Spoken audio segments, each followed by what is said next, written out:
Okay, so first of all, just thanks for coming, everyone.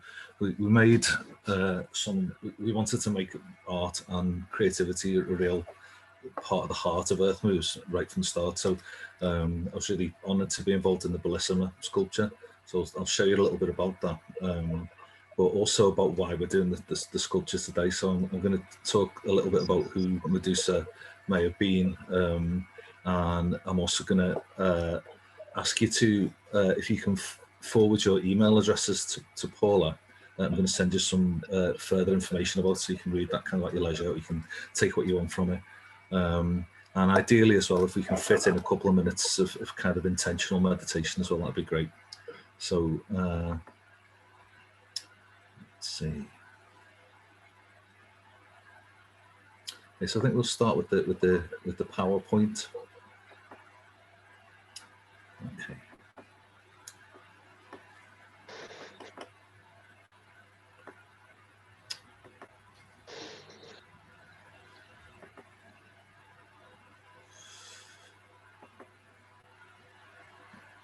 Okay, so if you just, of the people I've got down the side, if you just raise your hands if you can see the PowerPoint, if that's working. Brilliant. Okay, so I'll go through these quite quickly. Representations of Medusa have been kind of around since very early, and Homer was probably the first person to mention her as a guardian of the underworld. And then we start to find out through Hesiod and Ovid and various other Roman poets a little bit more about the story of her. And sometimes we see this terrifying destructive figure, and other times maybe we look at the reason why she was like that, or why she felt like that, and what those symbols might mean. So it's the symbols really that interest me. On the handout I'll send you, you know, there's loads of different versions of the myth, but essentially we can think of Medusa as the name means protectress. So she was a protectress, she was a guardian, and she was originally thought to have been a priestess of Athena in a temple dedicated to virginity. So the story unfolds with some darkness, really. She was described by one of the Roman poets as apple-cheeked, meaning beautiful. So she's this most beautiful of women, and obviously attracted the eye of various male suitors who she rejected, except for Poseidon. Poseidon was the god of the sea, and Medusa was one of three sisters who were daughters of other sea gods. So Poseidon, the two versions of the main myth diverge, where we say that she either chose to have an affair with Poseidon and kind of invoked the sexuality part of herself, or more commonly that she was actually attacked and raped by Poseidon, for which she was punished by Athena, not Poseidon. And it was almost as if, how would you punish a powerful male god? It would be easier to punish a priestess. So this image really interests me, because one of the versions of the story talks about the masks that the priestesses would have worn and how frightening they would have been. So the idea that the mask was torn away, and that was actually the head that was cut off. So this could have been a real event, that a temple of Athena was attacked, and the priestesses were violated by them, the masks, which represented the divine essence, torn away from them. So they were converted to physical, ordinary beings rather than images of the divine. And then we see these kind of images of this kind of terrifying rage that comes from that. So obviously she's depicted usually as an unapproachable, terrifying thing. And this is, you know, this has come up to the 5th century, but we can see this is actually Poseidon, the god who attacked her, and her eventual fate of having a head cut off.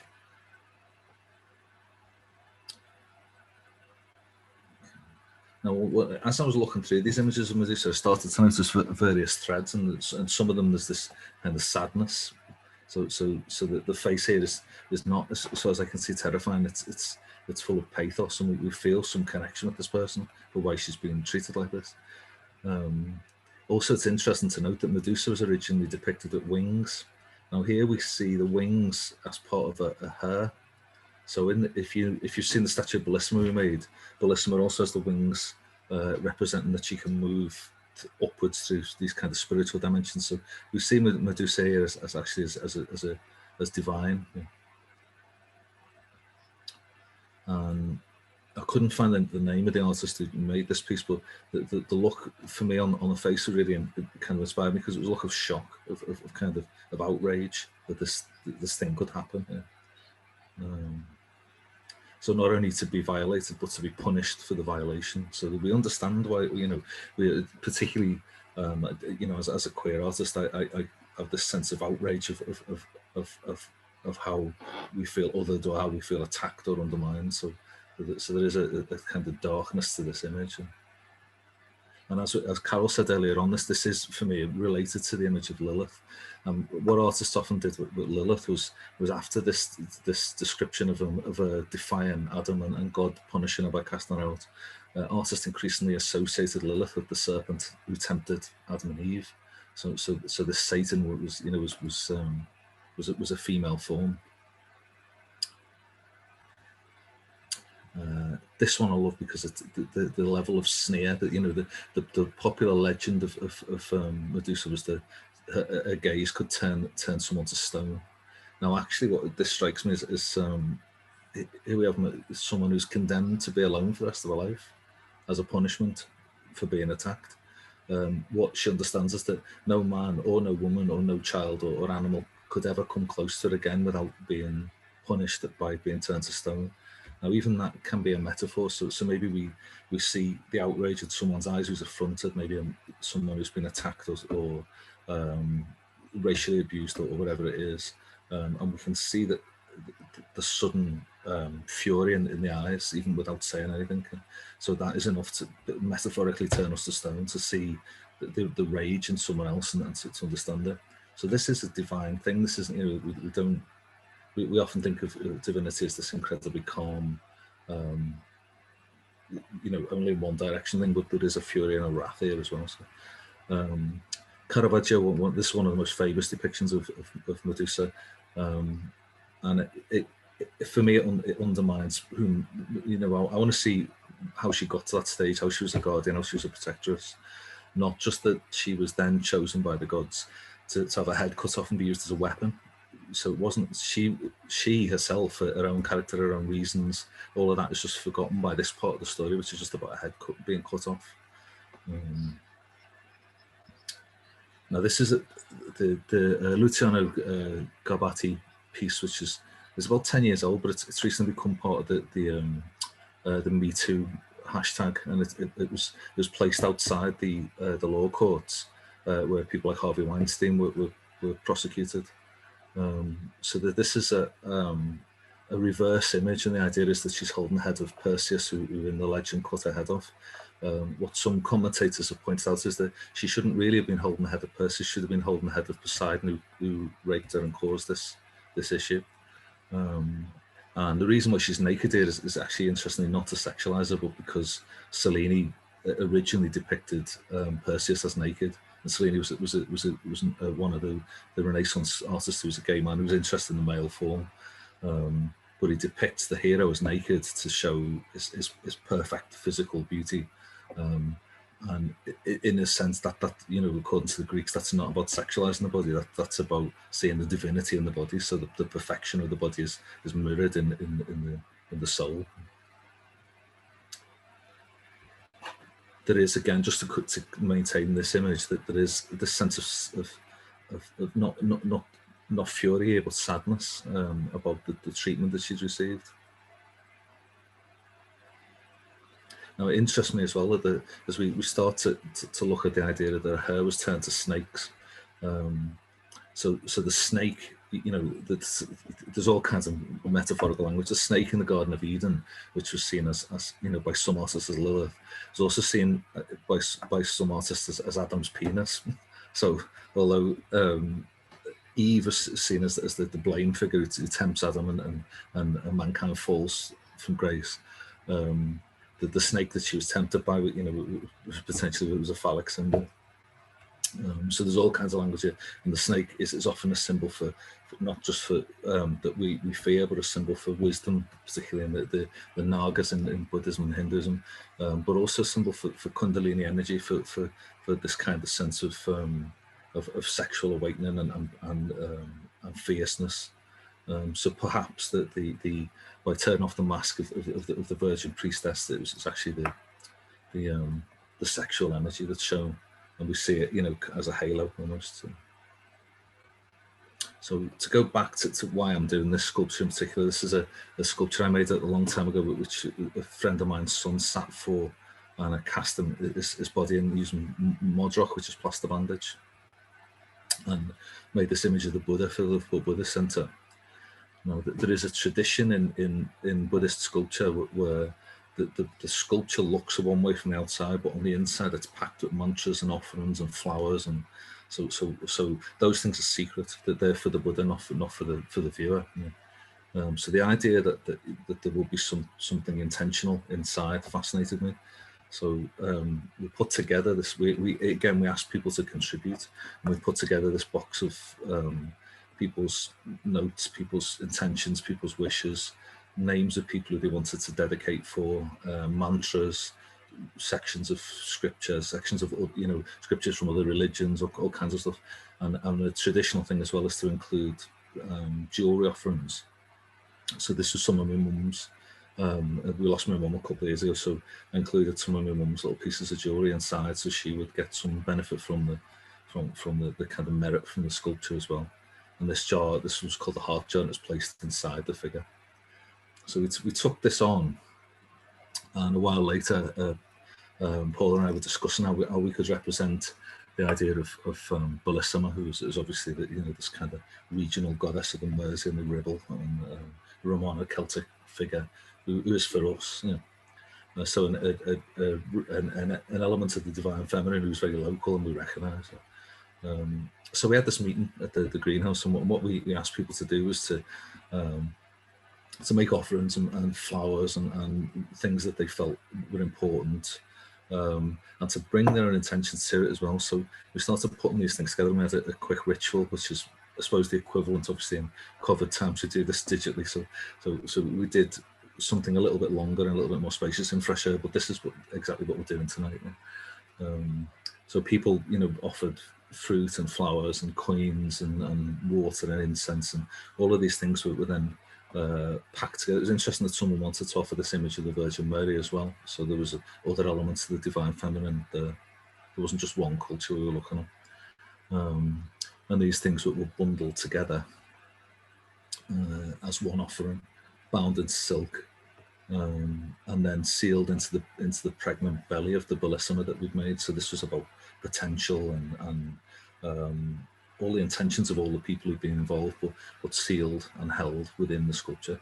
And it's also a time capsule. So if ever these sculptures, the Buddha or the Bellissima, or when the Medusa is done, ever these things are broken down in centuries, and people want to open them and see, well, this is what was important to these people, and this is something about them, this is what they felt.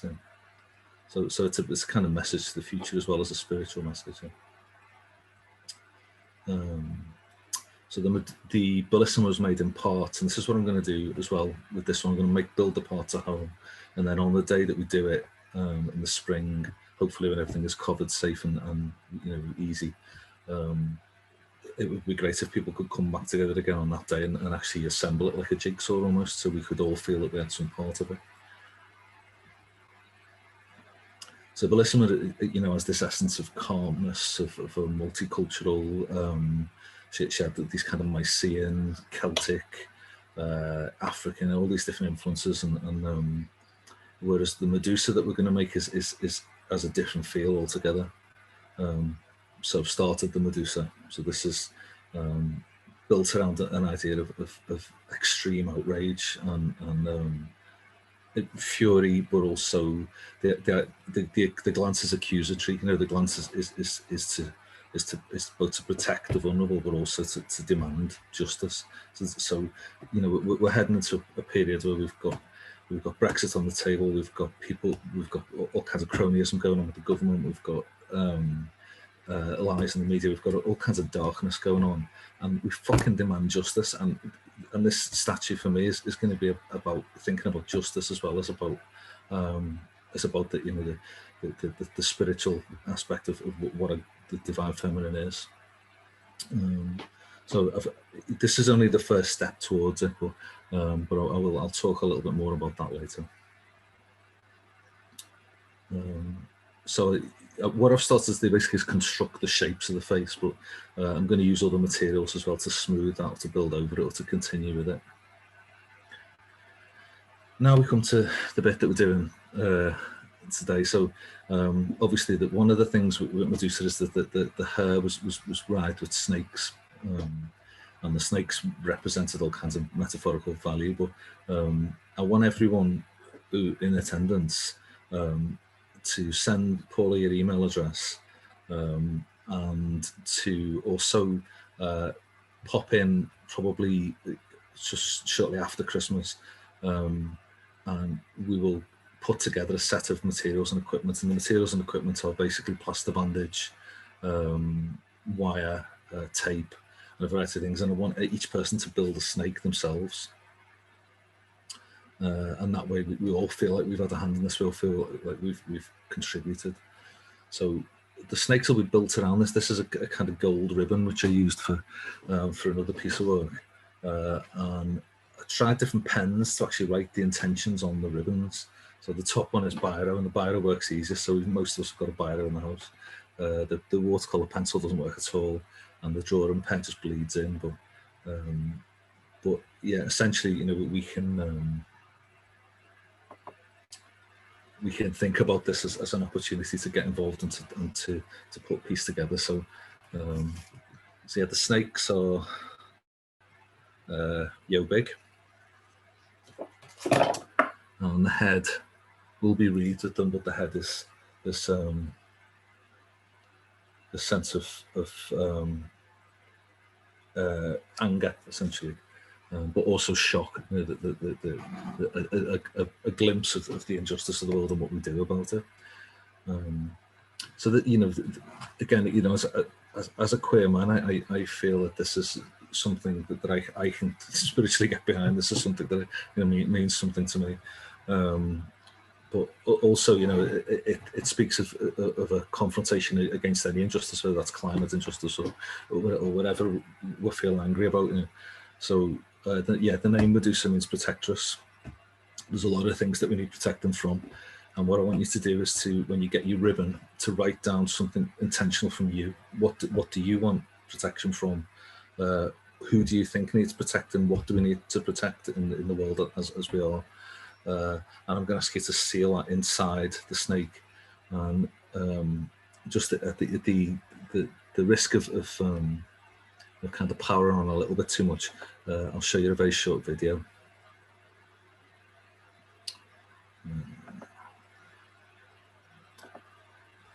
So this is really just I might speed this up at various points, but this is a clip I made earlier on, essentially about how to build a snake. And I know it looks like a simple shape, but if we all do a snake about the same length, and if we all do it relatively probably unanchored at one point, so when I'm building this, I'm going to have to find a way to attach it at that angle.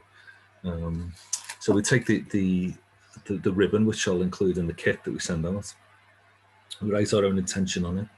And all we need is a tub that's a recycled tub of water, a pair of scissors, some tape, and a biro. So the things basically that we've probably got around the house. And there isn't really a hurry for these. We're not going to build the sculpture till spring, but the sooner you can get onto it, the easier it is, really. So I'm taking the length of the intention, which is written almost in the way like those ticky tape machines would print out a long thing. And first thing I'm doing is I'm taking an ordinary plastic carrier bag and placing it inside that, because it's waterproof, and it will maintain, the intention will stay like this for, you know, for kind of years, decades inside it, undamaged. So to make the snake shape, I'm just taking the plastic bag and scrunching it essentially into a sausage, and I'm using masking tape to kind of mold that. around as we go. And the masking tape is just a standard ordinary masking tape. You can use any, you might have parcel tape or sellotape or whatever. I think I like masking tape because it's a bit porous and it lets the next layer hold on easier. But at the moment it's just kind of a floppy tape sausage shape. But you can see that just by the binding of it is interesting for me because it starts to give us a sense of what we're looking at. We start to recognise it not just as a bag, but as a snake-like. So I'll jump that ahead a little bit. There we go. So this is the plaster bandage, and I've actually what I've done here. I'm not doing this on my bed. I've just put an old bed cover down that I was going to throw out because plaster bandage is a little bit messy, and you're going to get this on your fingers, and so. Just in, while we're on this point, but what I always do before I make a piece of work is I wash my hands because it's a spiritual activity. So I want to feel pure when I'm going into it, and I also like to light incense. So it's a good thing if you are at home and you're doing this as an intentional meditative thing. Then that would be a great thing. So I'm just starting to curve this little tube thing now. And then the plaster bandage. Some people have probably used it before, but it's dead easy if you're not sure about it. Basically, you just take the strip of plaster, cut a section off, and dip it in the water. So you can see it's woven. It's quite porous. Dip it in the water, and it just needs a little, it just needs wetting. It doesn't need kind of run under a tap or anything. And as soon as it's wet, it's going to start its process of the plaster turning. So all I'm doing now is weaving the this is called modrock, the plaster bandage around the taped shape, and you can see it's just starting to become sculptural as it does. Now, what you'll probably get is if you just put it on and wrap it around, it'll stay looking like fabric. But if you rub your fingers over it, it'll smooth the plaster into all the little gaps, and you get a very sculptural looking thing. Obviously not everyone's contribution has to look the same. If you can, if we make the snake kind of about as long as the intention ribbon which will be given out, you can do it in any curve, any shape. You can think about particular species of snakes that you're interested in, and once we've collected them all together, it'll be my job then to build them onto the head, build more snakes to wrap around them so they look joined and connected. And finish it as a sculptural form. Okay, so that's the kind of the way to use the modrock, and I just jumped that forward a little bit, but you can see it's starting to. What's quite nice there is that just using the downwards pressure, it starts to hold its own shape. Okay. So yeah, that's the finished snake shape. Now, when the actual sculpture's finished, what I'll probably do is go over that with polyfiller and mold it even more and start to put things like eyes or fangs or things onto it. There she is. Look, that was really interesting. That was absolutely amazing. Can we all just give a clap for that incredible